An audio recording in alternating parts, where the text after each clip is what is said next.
السلام عليكم ورحمة الله وبركاته. بالنسبة للمستوى الثالث إعدادي خيار فرنسية fiche bilan.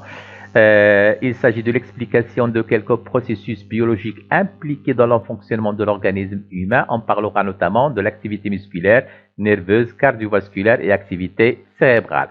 Un grand merci à Madame Marie-Pierre Solier, Collège Victor Hugo. Comme vous le savez très bien, le muscle, c'est un organe bien sûr du mouvement. Il a besoin de l'énergie pour son fonctionnement. Cette énergie, bien sûr, l'obtient suite à une réaction entre le dioxygène et le glucose. Donc, cette réaction, je vous rappelle un petit peu, bien sûr, une molécule plutôt de glucose, C6H12O6, va réagir avec 6 molécules de dioxygène pour donner 6 CO2 plus 6 H2O, bien sûr, avec la libération de l'énergie qui sera utilisée par nos cellules musculaires. Bien sûr, vous le savez très bien, bien sûr, l'apport du dioxygène et du glucose au niveau des cellules musculaires est assuré par la circulation sanguine. Pendant un effort, bien sûr, les besoins du muscle en énergie augmentent, donc l'apport, il a besoin plus de dioxygène et du glucose. Comme je l'ai déjà dit, cet apport, il est assuré par la circulation sanguine. C'est pour cela on constate une petite modification physiologique de notre corps, bien sûr, qui se manifeste par augmentation du rythme respiratoire et augmentation du rythme cardiaque. Ainsi, nos muscles, bien sûr, il y a une augmentation, bien sûr, du dioxygène et du glucose au niveau, bien sûr, de nos muscles, de nos cellules musculaires. Ainsi, bien sûr, il y a augmentation aussi de l'énergie libérée qui sera utilisée, bien sûr, par les cellules musculaires pendant l'effort.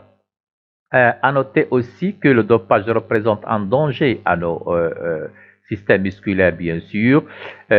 Aussi, l'échauffement et l'entraînement, bien sûr, permettent la protection de notre muscle et améliorent ses performances. Continuons. Alors, les muscles aussi, bien sûr, leur fonctionnement est commandé par le système nerveux. Au niveau du cerveau, comme vous le constatez, il y a arrivé des messages nerveux sensitifs à partir des organes de sens. Au niveau du cerveau, il y a intégration des informations et perceptions de l'environnement. Aussi, bien sûr, on constate qu'il y a naissance des influx nerveux moteurs, bien sûr, qui passent dans ce cas-là par la moelle épinière, conducteur moteur dans ce cas-là, puis par les nerfs moteurs pour arriver au niveau du muscle, qui représente bien sûr l'organe effecteur. Une fois les messages nerveux moteurs arrivent au niveau du muscle, il y a contraction du muscle. À noter aussi que le bruit, la fatigue, l'alcool, la drogue, elles représentent un danger à notre système nerveux. La transmission des messages nerveux, bien sûr, se fait par un réseau de neurones. Ce sont des cellules nerveuses qui communiquent entre eux. La zone de communication entre ces neurones, il constitue ce qu'on appelle les synapses. Alors, comment a lieu ou s'effectue plutôt la transmission des messages nerveux au niveau d'une synapse, c'est-à-dire le passage de ce message nerveux d'un neurone à un autre neurone. Alors, l'arrivée du message nerveux électrique, notre neurone A qui constitue ce qu'on appelle neurone présynaptique.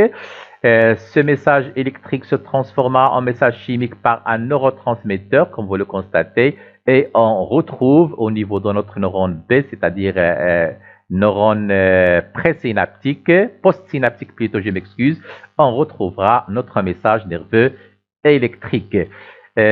Comme nous l'avons déjà dit, bien sûr, au niveau de toutes les cellules, comme vous le constatez, on a pris l'exemple des cellules musculaires. Les nutriments, exemple le glucose plus le dioxygène, bien sûr, ils vont réagir pour donner la libération de l'énergie qui, bien sûr, sera utilisée pour le fonctionnement de la cellule, en plus, bien sûr, du CO2 et du H2O. Merci.